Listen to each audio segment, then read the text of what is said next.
Ուրեմն մեր հարևան Արտակը շենքի գլխավոր լրատվական գործակալությունն է,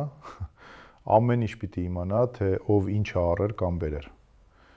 Ես էլ L-Drive-ից այդ նոր ավատարն էի վերցրել ու գիշերը թողել էի բակում։ Առավոտյան նստում եմ ավտոն, էկրանին գրում է գրանցվել է անվտանգության միջադեպ։ Միացնում եմ վիդեոն ու ինչ տեսնեմ։ Գիշերվա ժամը 2-ին Արտակը ֆանարիկով պտտվում է ավտոյի շուրջը։ Դեմքը լրիվ կպցրել է շուշեքին, փորձում է նայի սալոնը, հետո էլ մատով զգույշ շոշափում է ավտոն։ Ավտոյի պահակային ռեժիմն ու կամերաներն էլ 4K որակով դեմքի բոլոր խալերը նկարել են։ Այդ վաղտ Արտակը հենց բակում կանգնած էր։ Շուշեն իջացրի, ասում եմ.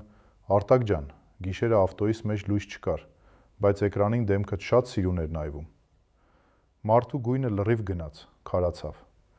Այդ L-Drive-ի տղերքը մեզ պրոստո ավտո չեն տվել, իսկական անվտանգության ծառայություն են տվել,